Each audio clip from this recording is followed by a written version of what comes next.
Two caterpillars, in love and yearning, spend every evening and morning learning to hold each other, their hunger burning, to navigate a world that turns and never stops turning, together in this world that turns and never stops turning. Abuela and her husband Pedro, they fell in love as they watched a parade in town, a celebration. They got married and had triplets. Joseph, while imprisoned, interprets the dreams of two of the Pharaoh's officials, the cupbearer and the baker. And he tells them that one of the dreams means that you will be executed, and the other dream means that you will be freed. And so one of them is freed from prison and promptly forgets about Joseph. But a year or so later, when the Pharaoh is having nightmares and can't sleep and wants to know what his dreams mean, but nobody can tell him, the official that wasn't killed says, "There was a man in prison who could tell me what my dream meant." And so Joseph is brought before the Pharaoh and interprets the dream. He interprets the dream, telling them that the dream means that there will be 7 good years of abundant harvest, but that will be followed by 7 years of famine. And the Pharaoh asks, well, what should we do about this? And Joseph, being wise, being a nerd, tells him how he can save his people, how he can store up enough grain to feed his nation and maybe the nations around in those wonderful, abundant years. So that then when the famine hits,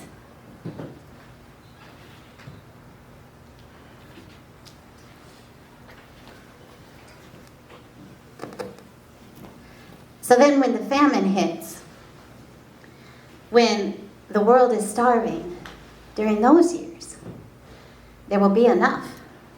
There will be enough food to feed themselves and to feed their neighbors. And so the king, seeing as Joseph seems so wise and knows what he's doing, puts him in charge of that adventure. He puts him in charge of figuring out how to save the world. He, Joseph, does some things that we might look back on and go, ooh, not so good. For he ends up enslaving people and capturing their land so that he can take the majority of the crops into storage. But he gathers enough food. He gathers enough food, and during that time, he marries and has 2 sons. And just a little quirk of the Old Testament, his 2 sons actually are part of the 12 tribes of Israel. Joseph is not.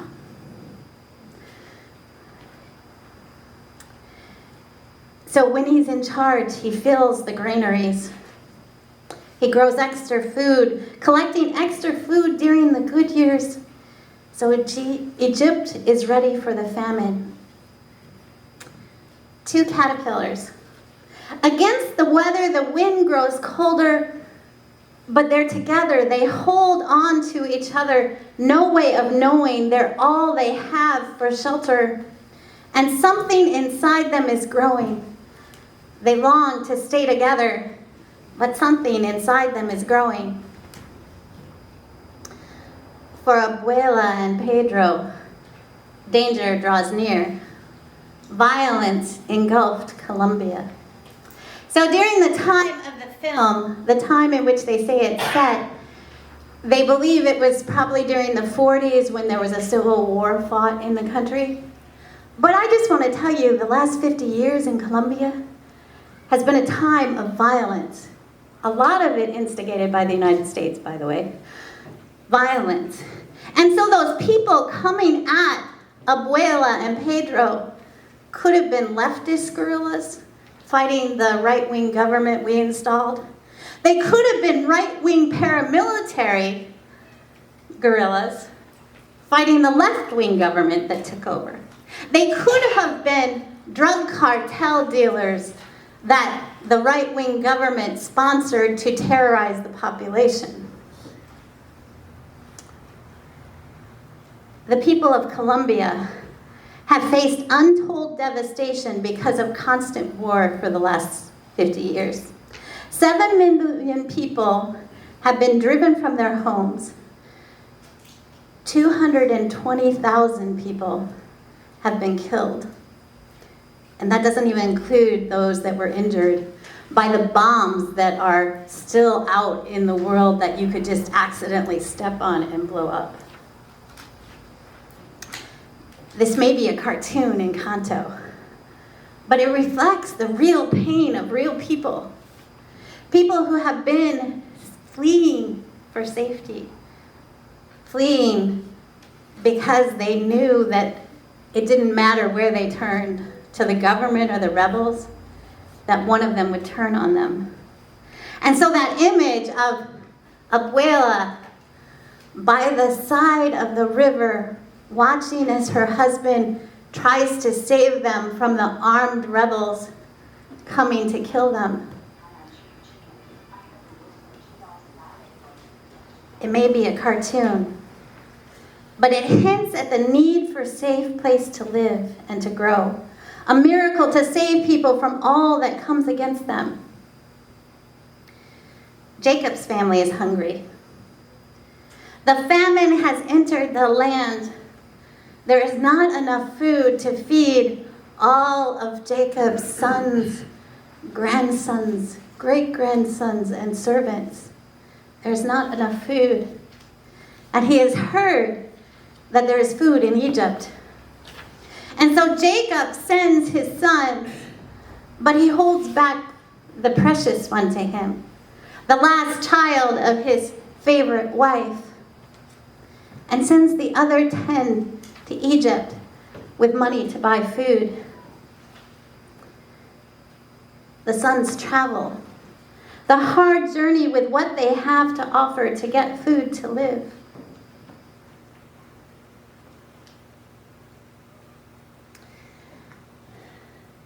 That gnawing inside that the song describes. The longing to stay together, but knowing that you might have to separate. And I like to think about this because we have a border problem because we locked our borders. We have a border problem because we refuse to deal with the things that have caused people to flee, whether it's violence or hunger. We have a border problem because we refuse to see everyone as one of God's children. So famine strikes the world, violence strikes the world, and people flee. They seek out a home of safety. 2 caterpillars. Don't you hold on too tight. Both of you know it's your time to grow, to fall apart, to reunite. Wonder awaits you just on the other stride. Trust that they'll be there and start to prepare the way for tomorrow. For these 2 families, life has started to fall apart. Abuelo has held so tightly to the miracle, the safety that was created, the space that was created to be safe. That when faced with the knowledge that it's cracking, breaking, falling apart, shattering, she lashes out. She forces one of her sons into hiding because he saw Mirabel standing in front of the broken house. And then when Mirabel is unable to get a gift, receive the gift, to be like everyone else in her family, her grandmother is mean. She treats her differently. She makes Mirabel feel worthless and not part of the family until she accuses Mirabel of breaking the family and she runs away. And for Jacob and his family, famine spreads. Everyone turned to Egypt for grain they had because of Joseph. And when the brothers keep looking at each other for a solution, Jacob sends them to Egypt. And right now, hunger is at an all-time high. 49 million people in 46 countries are experiencing a severe food crisis and could fall into famine unless they receive immediate life-saving support, according to the World Food Program. This includes 750,000 people already facing the famine conditions in Ethiopia, Yemen, South Sudan, Somalia and Afghanistan, Burkina Faso and Mali. Sorry, I need to shut this one off.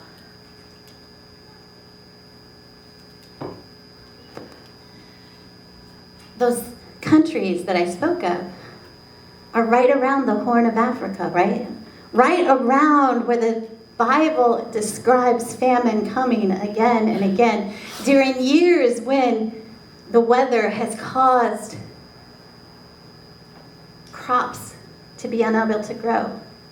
The history that we learn in the Hebrew scripture is a history of a people that are constantly in that struggle for food, constantly in that place where famine could come, does come, and seek help.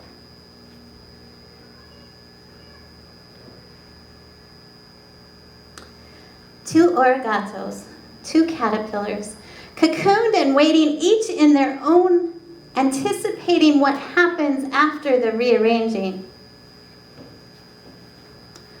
Abuela may have started out with a miracle, but her words and actions hurt others. When Abuela witnesses the change in Isabella's character, because Mirabel decides that Isabella might be the solution to fixing the house that's breaking, she ends up encouraging Isabella to embrace herself, to embrace her gifts in all its wonderful wild glory, and to start creating plants that aren't as happy as the plants she's been creating. And Abuela changes to Isabel. When Mirabel attempts to protect her sister and explain, Abuela claims that Mirabel is ruining the family because of her jealousy. And during the celebration of Antonio's receiving his gift, Mirabel is accidentally left out of the family picture. In the aftermath, she receives a vision of a casita crumbling. She rushes to warn her family, but her abuela, her grandmother, refuses to believe her and tells the onlookers that she simply drunk too much. And when the damage of the house becomes impossible to miss, Abuela blames the cracks in the foundation on Mirabel. Mirabel finally confronts her grandmother about her actions. She points out that she has never been good enough for Abuela, and if the family magic is dying, it's because of the matriarch. In the aftermath of this argument, the casita crumbles, the encanto is broken, and Mirabel runs away. When Joseph sees his brothers, they don't recognize him. He recognizes them right away and accuses them of being spies, of trying to steal from Egypt. He demands that the youngest brother be brought to him in exchange for the food. And as he fills their packs with food from the money that has been given to him, he has his servants stash that money back into the packs. Because Joseph is bent on revenge, bent on taking out on his brothers what has been done to him, paying them back for being sold into slavery, being imprisoned in Egypt. The song continues. and so afraid of change in a world that never stops changing. So let the walls come down. The world will never stop changing. Never stop changing. After Mirabel runs away, Abuela seeks her out. In fact, the whole village searches and cannot find her. But Abuela and Bruno find the path that Mirabel has taken to the river, the place where the miracle started.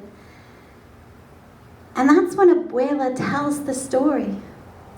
Tells the story of trauma, tells the story of losing her husband, explains the history, explains her fear, and apologizes to Mirabel. And Mirabel, a little too easily, I might add, forgives her. But the house, the casita, is still broken. Jacob's family is still broken. Joseph and his brothers aren't ready for apologies, aren't ready for forgiveness, aren't ready for reconciliation yet. They are not at the point where they can look at each other and let it go.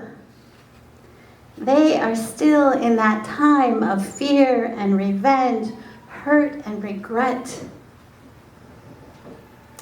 Mariposas, don't you hold on too tight. Both of you know it's your time to let go, to fly apart and to reunite. Wonders surround you. Just let the walls come down. Don't look behind you. Fly till you find your way toward tomorrow.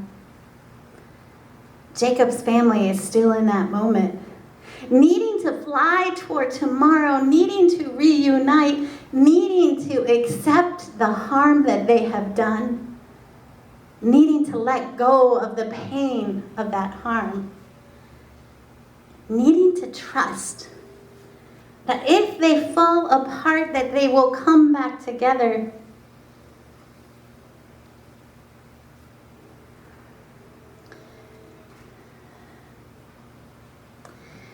Needing to trust that God is there.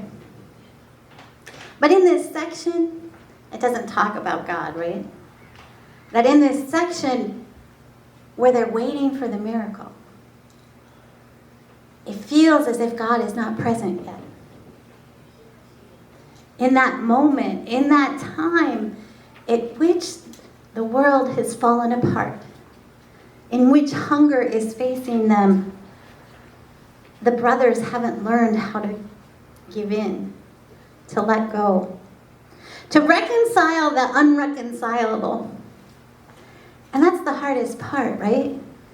Being able to say that what you did, right to their face, what you did to me was so wrong. What you did to me was so evil. What you did to me hurt so bad and caused so much damage. To be able to name your pain. The brothers aren't there yet. Joseph is not ready to speak of his pain. He's ready to speak of his vengeance. He's ready to take out on them what they have done to him. That's why I love Encanto. Because what it says is that even in that pain, even in that terror of knowing that your world has fallen apart, that the enemies have surrounded you, even in the terror of knowing that you have done the worst you could do, you've hurt your grandchild, that there's still time for you to fix it. There's still time for you to change, to become the person that God has called you to be, to love the other. To love the other, embrace them, accept them, and hear how they see you. And that's the hard part, right? To embrace that hardness of hearing the pain you have caused, accepting the pain you have caused, but being able to move forward.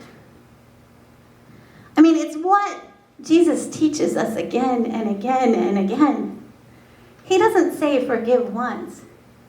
He says you have to forgive 70 times 70, that you have to learn how to accept that you caused pain, that you caused the damage, and it's your responsibility to figure out how to reconcile, reconnect, confirm that you did it, so that forgiveness and reconciliation is possible. 2 caterpillars cocoon together, waiting, anticipating, wanting the rearranging. 2 caterpillars. Don't hold too tight, both of you knowing it's your time to go, to fly apart, to reunite. Wonders surround you. Just let the walls come down. Don't look behind you. Fly till you find your way towards tomorrow. Amen.